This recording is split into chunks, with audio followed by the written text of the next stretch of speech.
This is how you get that awesome VHS retro effect. So last year I shot this video of this Red M3 on this camera right here, and I actually mounted it to my Ronin.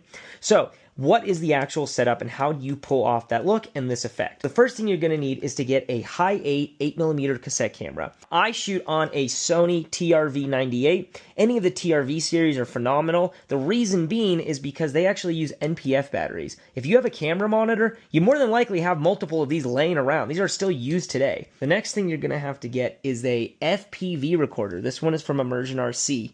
Then I have this cool 3D mount bracket, which I got off of Etsy, and it is made by a gentleman named Dev Build. I hope you can see that. DEVBUILD. He also sells a very important custom cable, which he makes. It converts a 3.5mm out of the camera, and it takes it and feeds it into a 3.5mm, which the Immersion RC can actually record.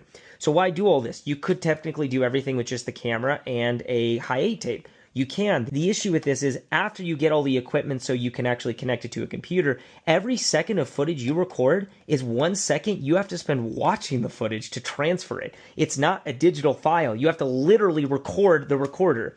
So this skips that whole process, and this records straight to an SD card so you can edit it immediately. That's how I have this set up, and for the most part, everyone who does this is going to have almost an identical build. The only thing that really changes is the cameras. The cameras can have different qualities, different color sciences, but for the most part, you're putting this on Instagram, and it's a kind of an edgy, cool effect, so it's like, don't think too much about it. These were very cheap when I bought them, and they were very easy to use, and they're very reliable. That being said, I think the price since I got these has like 10x, so if you want to do this, you absolutely can. It's gotten a lot pricier, but it's a really cool effect. I really love it. It's such a wonderful accent for cars, and I actually plan on popping this bad boy out more and using it on more shoots. So, hugs and kisses, guys. Love you so much. That's how you do it. Bye-bye.